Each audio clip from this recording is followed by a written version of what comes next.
Hey guys, welcome back to my channel. Today I wanted to show you how I feed and grow my gluten-free sourdough starter. Now, I try to make bread only once a week and I'll do a couple loaves at a time. So when I put my sourdough starter in the refrigerator, I put a little sticky note on top with the day that I put it in the refrigerator. You feed it beforehand, and then when it needs to be fed again. And that is the day that I would take it out, use it, feed it, put it back in the refrigerator.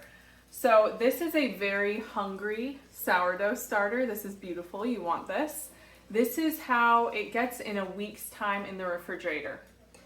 So I'm going to scoop out my sourdough starter into here and add my other ingredients. All right, so I have my 1 cup measuring cup, and I need a cup and a half of my starter in order to make 1 loaf of sourdough bread.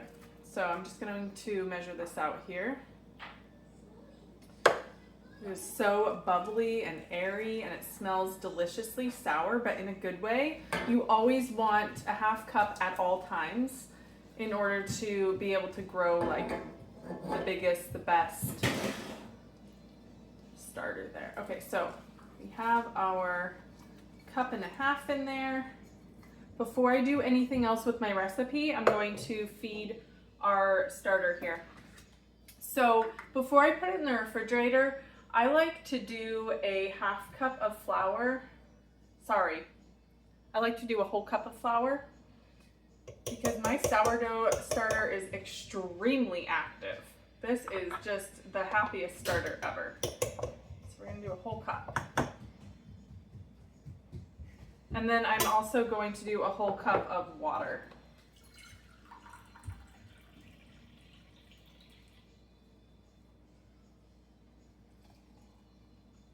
Okay.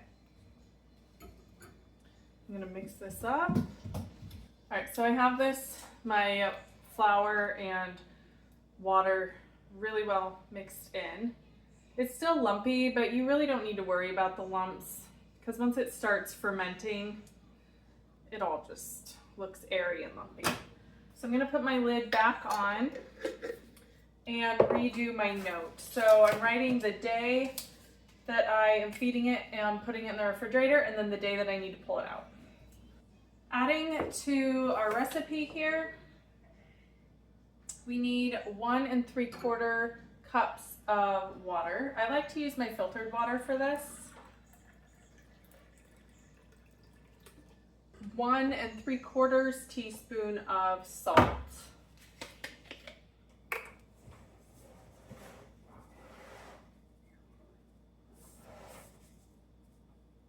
Now most recipes call for a little bit of sugar, but I like to use just about a tablespoon of honey. I don't like to use a whole lot because, again, I really like the sour taste, but I do know that it needs a little bit of sugar. So I'm going to stir this just a little bit, and we are going to do 3 1/4 cups of flour. Now I have used 2 different flour blends for my sourdough, and I like them both. I use Namaste flour or the gluten-free Bob's cup for cup.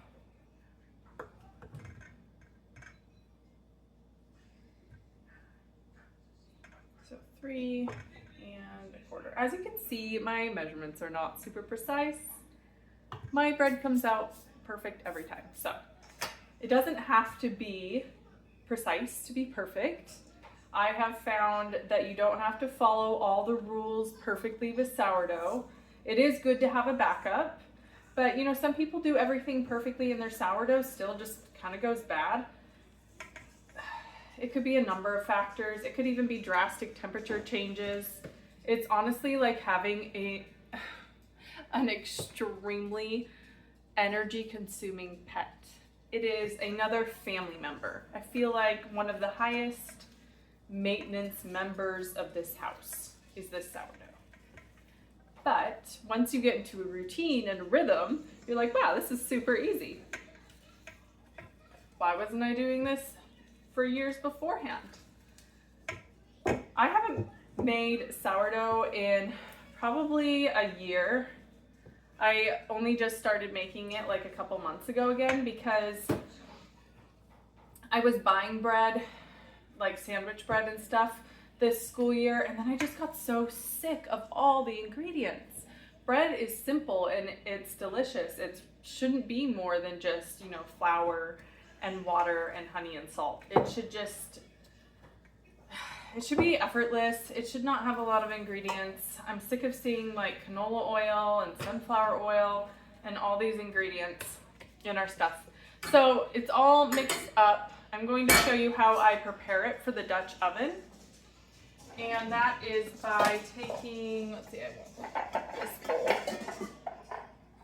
I use the exact same size bowl as that one, but I put parchment paper in it.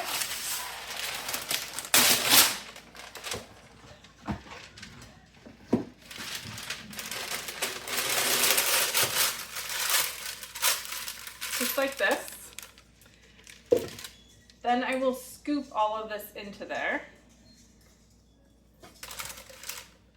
And then I'm going to let it sit on the back of the counter for hours and hours until I smell it and assess it and decide that it is ready to go in the oven. It's probably going to be about 6 to 8 hours. I'm going to let it get super happy on the counter here, develop a really nice flavor.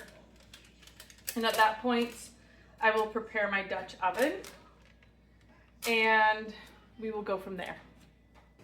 All right, my sourdough has been on the back of the counter here for almost 6 hours and it has grown. It looks airy, beautiful. What I do from here is I take it out of this parchment. You can see all the little air bubbles here. That's really great. I roll it onto this parchment. There we go. Right in the middle or as close to it as I can get it. And try not to lose too much of the dough here. This is very different from wheat sourdough. With wheat sourdough, you'll see people kneading it and rolling it. You do not do that with gluten-free sourdough. You want as much air to stay in the bread as possible because it doesn't contain the gluten. When we get that rise, we want to keep that rise. That's very important for any gluten-free bread. So now that I have all that scraped out how I want it, I'm going to spray this with coconut oil. I'm also going to spray my hands. Now from here I can just smooth it into a nice beautiful loaf without pressing on it because like I said, I don't want to lose the beautiful air bubbles inside of it. Now I have had my Dutch oven in my oven at 500 degrees for the last 45 minutes to an hour. You want it nice and toasty. So I'm going to pull that out and I will show you how easy it is to get this inside of it.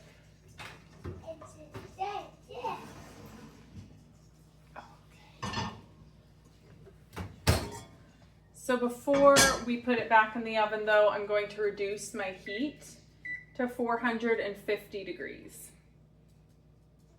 Okay. Now this is a little bit tricky. We're just going to pick up the sides here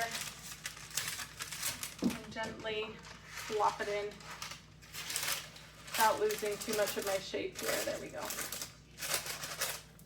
Beautiful. You can hear it sizzle. It's so fun. Okay. Got that in. I'm going to give it a little smooth out. It's so hot in here. Be very careful if you're doing anything like I'm doing. I don't recommend it. And I'm just going to put a few little slits in the top. All right, and then we're going to cover this up again. And we're going to put it in the oven. It doesn't matter if your parchment's sticking out or in.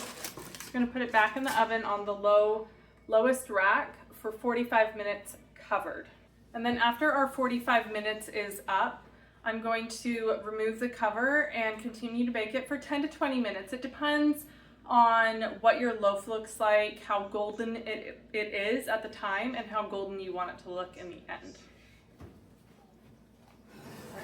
So I uncovered this for the last 20 minutes.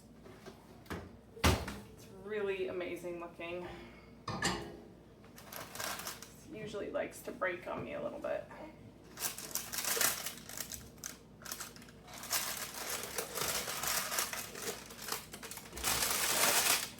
That is a beautiful loaf. Really, really gorgeous, nice hard crust. Now, to make it easier to cut later, I just like to brush it with a little bit of butter. Just helps it not be quite as crumbly when we go to slice it. I know people say wait until it's completely cooled before you slice. I like to have at least a few pieces warm. So I'll cut a couple when it's mostly warm and then wait until it's totally cooled to do the rest. I will show you my favorite breakfast currently with this in the morning.